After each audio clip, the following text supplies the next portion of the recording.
guys, Joe Deary, Powerful Improvements, Putnam, Connecticut. It is Sunday and I'm trying to get my rig ready for the week. I got 3 days this week I'm going to work, then I'm going on vacation. So I had some issues last week which I'm trying to resolve.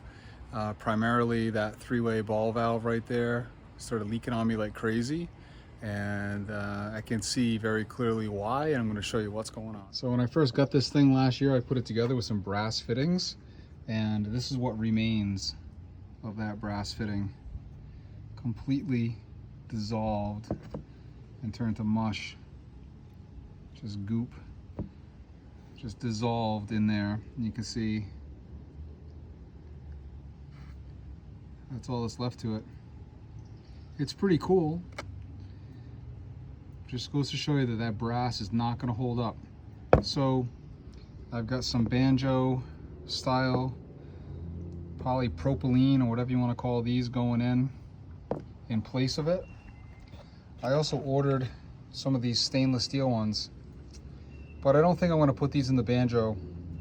I think I'm going to save these for my reels and stuff like that. So I'm going to put a couple of these in that banjo and replace that plumbing. Okay, and I'm also going to rebuild this crusty gun. This thing's been, again, came with my Gen 2. I bought it a year and a half ago and I've been abusing the crap out of it. This fitting has been leaking right here. So there is a gasket in there. Okay, I bought a gasket, but I also bought a whole new fitting at the hardware store. So I'm just going to replace the whole fitting. I'm going to replace about 6 inches of hose so I get a good seal. I'm going to replace this section of hose completely. And the reason I do this with a cam lock is I like to switch guns sometimes. I have a couple different guns set up. Primarily this gun is what I use most of the time, but I also have a Gilmore gun set up that I use on occasion, which I also need to rebuild. And when I want to do that, I just swap them out. So I'm going to rebuild this. I think I want to put one of those stainless fittings, this one right here maybe in the gun. I've got a stainless fitting to go right here to replace this. This thing leaks like crazy. And I've got another different J-rod set up. This one's pretty crusty, so if it continues to leak, it's pretty loose in here. It's pretty worn out. I'm gonna see how it works. But that's what I'm doing right now. Okay, I've also met several cool people on YouTube that have helped me out in many different ways. And, I met a new guy, his name's Dominic, and he sent me a lifetime supply of stainless steel clamps, all different sizes. I've got boxes full of clamps now for everything I need, and he sent these as just a thank you for the content on the channel. So very cool to have, you know, parts that I need. So I'm gonna stick in some new clamps today. Again, Dominic, thank you very much, my friend. You can see where the SH has been leaking here. It's just dissolved this wood. It wells right down now. You know, fortunately this is just temporary. Didn't expect this setup to last me the season. We'll get through the rest of the year with it. So you just thread this right in there. Yes, I'm using the white thread tape. Yeah, I know I gotta get some of the blue stuff, but that's what we have. We use what we have. We make do with what we have. Hopefully we'll get through the rest of the season with this setup. I like to use adjustable wrenches on the rig. Makes for a smaller toolbox for me. Having a couple nice adjustables instead of carrying every size wrench. And that's worked out real well. I'm going to use 2 hands, get this taken care of, and then I'll show you guys what it looks like when it's done. Alright, I showed you guys this tool before in another video. It's a tube cutter. It's got that nice blade on it. Cuts down into there. Works like butter. Watch this. Perfect. Beautiful cut every time. I've been using this to cut my hoses and I love it.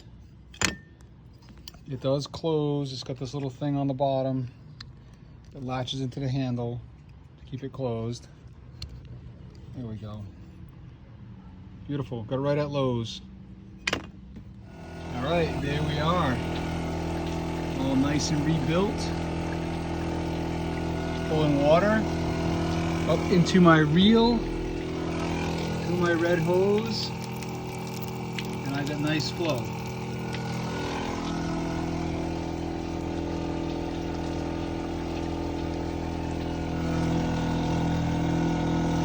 I still got a leak. It's still leaking. Dang.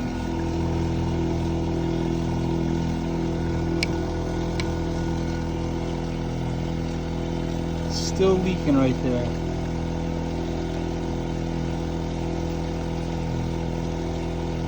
That's not cool.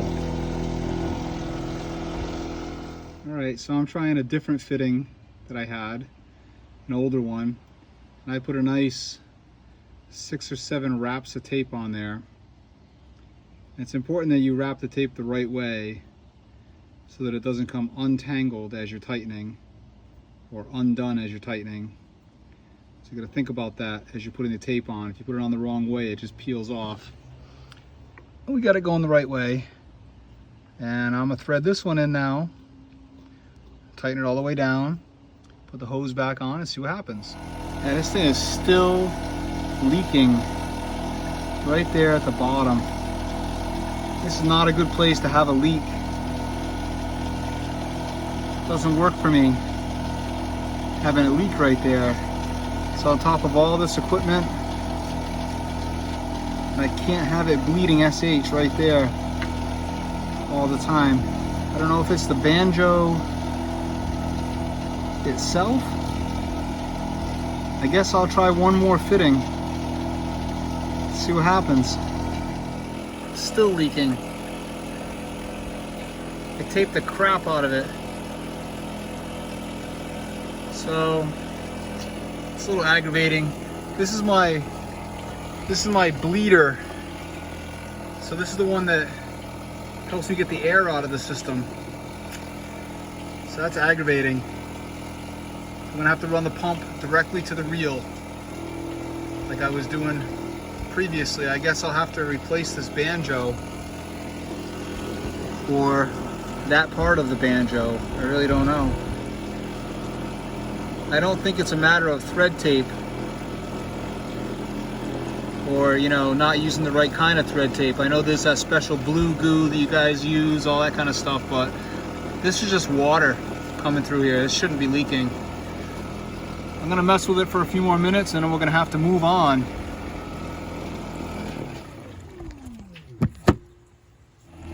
See, I don't know, I guess it's cracked. I can't even get in there to see this. But that's not right. Got a crack or a pinhole or something happening there. So I'm gonna have to bypass this valve, unfortunately, for now. All right, Brian. So the issue I have now in bypassing that valve is that I can't bleed the system. And you're not gonna be able to prime or bleed anything through 200 feet of hose on your reel. So I put this cam lock in here that I just bought. All right, so I'll be able to disconnect this. The other end of this feeds up to my reel. This is now coming directly off my pump. Turn the pump on, and I can make prime. Okay. Turn that off. Everything should remain solid with my check valves and my proportioner. Cam lock this back in. Turn this back on. I should make fluid through my reel. So I'm good. And I will have pressure here, see? Hear my pump work. Shut that cap that with my thumb, you'll hear the pump stop. Except I can't keep my thumb on it tight enough. But you can see I got all sorts of pressure. So my system is bled. So that's how I'm gonna limp with that, if need be, until I can get another three-way valve or figure out how to repair that one. All right, now we're stripping down the Viton gun. Got the fittings out. This is the one that was in the base. Nasty. Again, this was a brass fitting. That's coming out. I've got this stainless one to put in. Okay, and then this fitting that was up on the top was also brass. And I've got this stainless one to put in. So I'm gonna put that together. Okay, and I'm gonna connect my hose directly to this. I'm not gonna do the cam lock thing because I just used my good cam lock right there. Hopefully it doesn't have to stay there. And when I get my valve, I'll swap that back in. But for now, we're gonna wire this directly. And then I've got a new little J-rod setup that's gonna go on here. I'll show you that in a minute too. All right, so here's my Viton gun all rebuilt. Put a stainless fitting here, connected directly to the hose. No swivel or anything happening for me there right now. I put a new stainless fitting on there, quick release. And this is my setup. I got the Shorty shooter from Russ. That's a nice little shooter tip. And I put a 25040 fan tip in there. And this trigger is spent, so this thing doesn't shut off all the way. It still drips a little bit. Doesn't seem to be really anything I can do about that. I don't know if there's some internals in there to rebuild. You can see that's fairly corroded. I'm probably just gonna buy a new one of these guns at this point. But I got the nice fan on there. Works beautiful. You can see it doesn't shut off very well. And let's see if I can do this. And put the shooter on there. You can see the shooter tip works fantastic. Some great distance with that. It's pretty windy here at the moment. There's still a lot of rain coming through, but this will get me 30 feet anyway. I can nearly reach my house. See if I can spray my cat. No, can't reach him, but that's good distance. You can see I'm nearly hitting the stairs there. Let that recover for a minute. There we go. I'm on the stairs, no problem. So yeah, working as it should. Well enough for me for now. So that's gonna get me through the week at least. And we'll order a new one of these. We're gonna order a new 3-way valve and get some things rebuilt on this thing. This is what I get, running it hard, putting it away wet all the time. But we'll deal with it as it comes. Look at that beautiful liquid gold. Oh, that's so nice. I got 4 brand new 55-gallon drums delivered Friday. So I'm good to go for the next 2 weeks or so. I've made myself a drop stick, as you can see, with a cam lock on the end. Got about maybe, I don't know, 8 or 10 feet of hose on there. And what I've done is I've taken one of my Gen 2 pumps, this one right here on the Gen 2, because I'm 12 volting roofs with the Fat Boy. So these are just sitting there doing nothing. This one's hooked up to nothing, does nothing. This one right here, I cam lock into. Cam into it right here. All right, cam onto that. All right, and the outlet for it is right here. And this is plumbed up into this tank, which is my 55-gallon SH tank with my drop stick in it that goes to my proportioner. So now I'm going to transfer chemical up on there without ever having to break my airlock or anything like that. What you want to call it. I don't have to lose my prime, I guess is what I'm saying, on my any one system. I just turn that pump on. And it will prime. You can hear it go through its little cycle. There you go, it's catching it now. Because that hose that goes up in there is short enough. And now you can see a little movement in there. Right, our SH tank is filling now. From this one. And then when I'm done, I take this and I'm going to drop it into a 5-gallon pail of water, which I'm going to put right there to flush it a little bit. Take the cam lock off, and I'm done the chemical transfer. So that's made it nice and easy for me. And I'm making use of that pump that was doing nothing.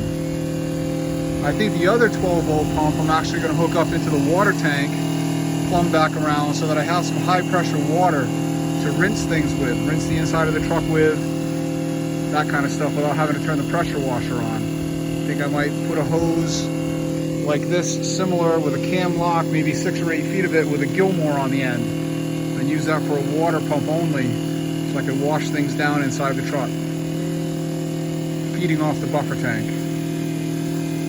Okay, well that's filling up, and for the sake of having a little more fun, let's play with the Sudsucker a little bit.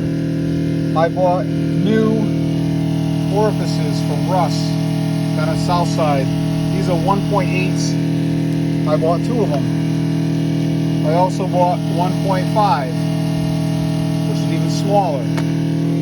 I just took the orifice out here, which is a number 2. I don't know what it is. I don't know if it's actually a 2.1 or what it is. We're going to compare it to the 1.8 and 1.5, and I think I'm going to put the 1.5 in and do a draw test, see what we get. Yeah, I'm doing the best I can to show you that. That's the new 1.8 on the right, and the number 2 on the left from EnviroSpec. So I would say that number 2, in my case, is the same as a 1.8. So interesting. It's definitely not a 2.1. So I'm gonna put in the 1.5 that I got, and we'll see what that looks like. All right, I think you can see that pretty well. The one on the right is the 1.5, definitely smaller than the number 2 Sudsucker, which is on my left, that I've been pulling 10-to-1 with. So we're gonna put this 1.5 on the right in. All right, so we're set up and ready to go on the draw test. I'm going through the reel, so I got 250 feet on the reel here. All kinds of restrictions happening. Okay, this swivel is leaking a tiny bit. That's okay, won't make any difference. And we're not pulling any SH, so I'm not getting chemical on anything. I got a gallon of water measured out here with a screen on the bottom. Okay, it's a weighted screen. It's all the way down in there. Hooked up with a Sudsucker. I got the M5, which is what I normally soap with, and I got my 30-gallon drum. So I'm going to shoot into that, and we're going to measure what we get.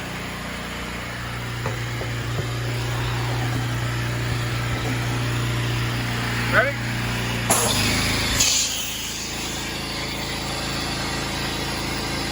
Wow, that thing's going fast, boy.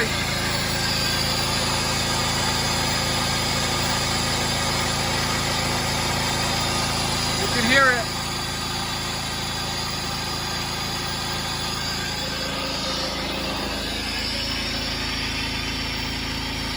Only a couple gallons of water so far. Definitely going to be better than 10-to-1.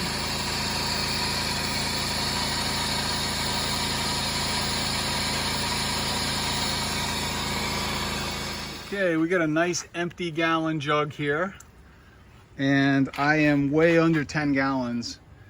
It's looking like maybe 6 or 7 gallons. I'm going to get it on the flat, let it settle out, and we'll see what we got. All right, we settled out right about 7 gallons. So that puts me at roughly a 6-to-1 ratio. So if I take my 12.5% shock, divide that by 6, that puts me just a hair over 2, which is pretty good. I like that. So we're gonna leave it set up like that for tomorrow with the 1.5 orifice in there. Okay, this is now plumbed back to the blend manifold back here. So I'm pulling through my proportioner, and I'll be able to control that 2% here. I'll have the water all the way off, give myself a little bit of soap, and restrict it. Now, we do need to do some testing here to see what the restriction is, how much I'm actually drawing. I need to take this drop stick over here, put that in a 1-gallon bucket, get it all primed up, and see what I actually draw, and you know, see what these increments do out in the real world. You know, cutting this in half doesn't necessarily mean that I'm shooting 1%. You know, max at 2, but I don't know what the restrictions are incrementally. So I'm just gonna go by eye a little bit tomorrow, but I like the idea of knowing I can shoot 2% on the dirty Lycan end if I want, or shoot a nasty Trex deck or something, and then come back here and cut it down. That's what I've been chasing all season. I still want even a higher percentage here. I'd like the ability to pull 3. Next move, upgrade, is gonna be a check valve here. That should get me a little bit of draw. I'm trying to avoid putting a 12-volt pump to force feed this thing. I really don't want to do that. I know I got that pump sitting there, but that's just one more moving piece that I'll have to deal with. I'd like it to be able to just draw max on its own, whatever I can. So again, check valve next here will increase the flow a little bit. I'm being told that if I increase this hose size to 3/8, that will also give me a little bit more draw. So a couple more things to experiment with on that. But happy with that flow test for right now. And I will be back with you guys tomorrow out with Quinn. And we've got 7 projects to do. So it's gonna be a big, busy day for us. Catch you tomorrow. All right, and we gotta get our batteries all charged up, or battery all charged up. There's only one marine battery sitting in there. And it's nothing special. This DeWalt charger is pretty cool though. It's got this battery voltage button. You push that before you start charging, and it tells you what you've depleted your battery to. So I'm at 50%, and I push this, and it's a 30 amp charger. Hits it pretty hard, and then it's gonna trickle overnight. But this is one of the things that we're gonna upgrade next season. In the winter next year, I'm gonna be plumbing directly off the battery on the truck to this battery. So the alternator is gonna be charging this. We just gotta run a heavy gauge wire along the frame rail, come up through the floor of the truck, and we're gonna jack the battery and alternator from the truck right to the marine battery and charge that way and eliminate this daily aggravation.